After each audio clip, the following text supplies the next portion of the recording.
स्वागत है आप सबका एमकॉम सीरीज़ के एक और नए वीडियो में। आज हम कंटिन्यू करेंगे टैक्स मॉड्यूल 1 का वही टॉपिक जो हम पिछले पार्ट में डिस्कस कर रहे थे। Determination of time of supply of goods under forward charges of GST part 1 हम ऑलरेडी डिस्कस कर चुके हैं। आज हम डिस्कस करेंगे पार्ट 2 जो कि है रिवर्स चार्जेस ऑफ जीएसटी। तो इस टॉपिक में आपको ये 3 डेट का ख्याल रखना है। पहला है date of receiving the goods by the recipient, यानी कि गुड्स किस दिन रेसिपिएंट रिसीव कर रहा है। सेकेंड पॉइंट है डेट ऑफ पेमेंट। अब ये डेट ऑफ पेमेंट कैसे डिसाइड होगा, बेसिकली आपके डेट ऑफ पेमेंट 2 दिए हुए रहेंगे। एक होगा एज पर बुक्स ऑफ अकाउंट्स, यानी कि जो आपके अकाउंट्स में लिखा हुआ होगा, और दूसरा होगा एज पर बैंक अकाउंट, जो आपके बैंक के पासबुक में लिखा हुआ होगा। तो इन दोनों डेट्स में जो अर्लियर होगा वही आपका डेट ऑफ पेमेंट होगा। थर्ड पॉइंट है 31st day from the date of issue of invoice.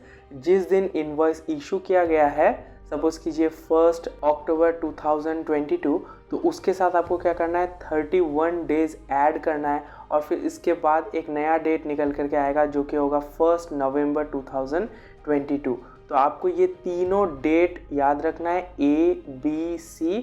इन तीनों डेट्स में जो अर्लियर डेट होगा वही कहलाएगा हमारा time of supply of goods under reverse charges of GST. चलिए इसी टॉपिक को हम एक प्रैक्टिकल सम के साथ समझते हैं। देखिए यहाँ पे लिखा हुआ है determine the time of supply of goods under reverse charges. तो यहाँ पे देख सकते हैं 4 अलग अलग सिचुएशन दिए हुए हैं। तो फर्स्ट कॉलम है date of issue of invoice, यानी कि किस दिन आपको इनवॉइस दिया गया। तो यहाँ पे देख सकते हैं सभी डेट सेम है, बस लास्ट डेट जो है 1 नवंबर है और बाकी सब 1 अक्टूबर है, राइट। तो ये एक इम्पॉर्टेंट कॉलम है जिसके साथ आपको क्या करना है 31 डेज जो है ऐड ऑन करके एक नया कॉलम बनाना है। अब सेकेंड एंड थर्ड कॉलम में आपको क्या करना है अर्लियर डेट निकालना है, ठीक है, बिकॉज सेकेंड डेट जो है डेट ऑफ पेमेंट है एज पर बैंक स्टेटमेंट, और थर्ड कॉलम है डेट ऑफ पेमेंट एज पर बुक्स ऑफ अकाउंट्स। तो इन दोनों में जो अर्लियर होगा वही होगा आपका डेट ऑफ पेमेंट, राइट। तो यहाँ पे देख सकते हैं बैंक स्टेटमेंट के हिसाब से आपने पेमेंट किया 12 तारीख को, और बुक्स ऑफ अकाउंट्स के हिसाब से आपने पेमेंट किया 10 तारीख को। तो कौन सा आपका डेट ऑफ पेमेंट हुआ 10 अक्टूबर, राइट। फिर सेकेंड सिचुएशन में हम देखेंगे सेम 12 तारीख है एज पर बैंक स्टेटमेंट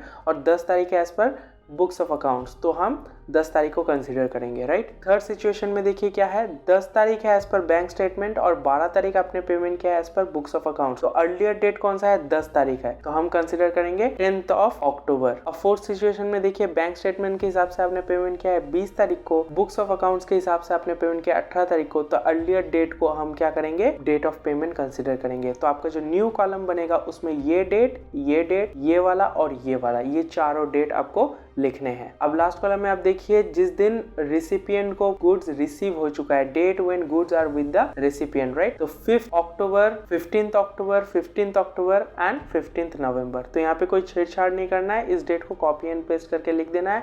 फर्स्ट कॉलम के साथ 31st डेज जो है ऐड करना है, और सेकेंड एंड थर्ड कॉलम में इसको अगर हम A और इसको अगर हम B कॉलम माने तो A और B में जो अर्लियर डेट है उसको मिला करके एक हमको कॉलम बनाना है। तो सोल्यूशन में आपको क्या लिखना है, सबसे पहले इसको एक्सप्लेन कर देना है आपको कि under reverse charges of GST the time of supply of goods will be earlier of the following alternatives. तो ये जो 3 पॉइंट दिए हुए हैं इनमें जो अर्लियर डेट होगा वही होगा आपका time of supply under reverse charges, right. पहला अल्टरनेटिव है date of receiving the goods by the recipient, जिस दिन को रेसिपिएंट जो है गुड्स को रिसीव कर रहा है वो एक डेट हो गया। दूसरा पॉइंट है डेट ऑफ पेमेंट, ये आपको पता है अर्लियर ऑफ बैंक स्टेटमेंट या books of accounts. And third point है 31st डे प्लस करेंगे हम किसके साथ, जिस दिन इनवॉइस इशू किया गया उसके साथ 31 डेज ऐड ऑन करेंगे, और फिर जो डेट निकल के आएगा इन तीनों डेट में जो अर्लियर होगा वही बन जाएगा हमारा time of supply of goods under reverse charges of GST. यहाँ पे देख सकते हैं हमने सोल्यूशन में 5 कॉलम बना लिए हैं। पहला है सिचुएशन, दूसरा कॉलम है date of receiving the goods by the recipient, तीसरा कॉलम है डेट ऑफ पेमेंट, चौथा कॉलम है हमारा जो इनवॉइस इशू किया गया था उसके साथ 31 डेज ऐड करके हमने जो डेट निकाला है, और फिफ्थ कॉलम है हमारा अल्टीमेट आंसर मतलब time of supply under reverse charges of GST. यहाँ पे देखिए हमने क्या किया है फर्स्ट और सेकंड कॉलम को जो है कॉपी पेस्ट कर दिया है हमारे क्वेश्चन से, राइट। सिचुएशन 1 2 3 4 और date of receiving the goods हमारा जो लास्ट कॉलम वहाँ पे दिया हुआ था उसको कॉपी एंड पेस्ट कर दिए। इन दोनों कॉलम के साथ कोई छेड़छाड़ नहीं करना है। हमारा जो थर्ड कॉलम है उसमें क्या करना है हमको earlier of A and B, वो जो बीच के 2 कॉलम थे A और B हमने नाम दिया था, उनमें जो अर्लियर डेट है उसको ले लेना है। तो हमने देखा था 10 तारीख 10 तारीख 10 तारीख और लास्ट वाला जो है 18 तारीख। ये हमारे अर्लियर डेट्स थे। अब फोर्थ कॉलम में हमने क्या किया है, जो हमारा इशू ऑफ इनवॉइस था उसके साथ हमने 31 डेज जो है ऐड किए हैं, राइट। तो 1 अक्टूबर के साथ 31 डेज ऐड करेंगे तो 1 नवंबर निकल के आता है। तो सिमिलरली हमने हर एक डेट में 31 डेज ऐड ऑन करके ये नया डेट निकाला हुआ है। अब हमारा 5th कॉलम निकल करके आएगा the earlier of 2nd, 3rd and 4th। इन तीनों कॉलम में जो अर्लियर होगा वही बन जाएगा हमारा time of supply under reverse charges. तो यहाँ पे देख सकते हैं 5 अक्टूबर, 10 अक्टूबर और 1 नवंबर कौन सा अर्लियर है, 5 अक्टूबर अर्लियर है। तो देखिए ये बन गया हमारा time of supply under reverse charges in situation 1। अब सेकेंड सिचुएशन में देखिए 15 अक्टूबर, 10 अक्टूबर और 1 नवंबर कौन सा डेट हमारा अर्लियर है, 10 अक्टूबर। तो देखिए यहाँ पे 10 अक्टूबर जो है हमारा टाइम ऑफ सप्लाई बन गया under reverse charges. Third situation में देखिए 15 अक्टूबर, 10th अक्टूबर एंड 1 नवंबर। तो अर्लियर डेट कौन सा है, 10th अक्टूबर। तो देखिए यहाँ पे बन गया 10th अक्टूबर हमारा टाइम ऑफ सप्लाई।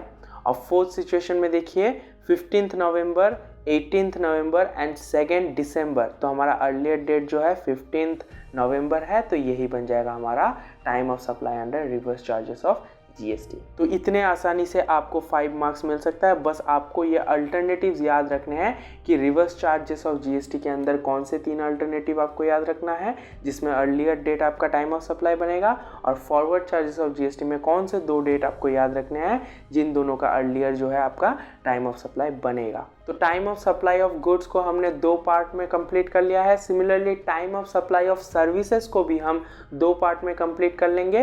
पहला पार्ट जो होगा वो होगा फॉरवर्ड चार्जेस ऑफ जीएसटी और दूसरा पार्ट जो होगा वो होगा रिवर्स चार्जेस ऑफ जीएसटी। तो वो वीडियोस आप मिस ना कर जाइए, इसलिए चैनल को सब्सक्राइब करके नोटिफिकेशन बेल को हिट कर दीजिए। अगर कुछ डाउट है तो कमेंट सेक्शन में कमेंट करके पूछ सकते हैं। हम साइमल्टेनियसली अदर सब्जेक्ट्स भी कवर अप कर रहे हैं, जैसे कि operation research, accounting theory and tax module 2। तो अगर आपने वो वीडियोस नहीं देखे हैं तो डिस्क्रिप्शन में लिंक्स दिए हुए हैं प्लेलिस्ट के, जाके जरूर देखिएगा और आई बटन में भी क्लिक करके देख सकते हैं। तो आज के लिए बस इतना ही, मिलते हैं अपकमिंग वीडियोस में। तब तक के लिए जय हिंद, वंदे मातरम।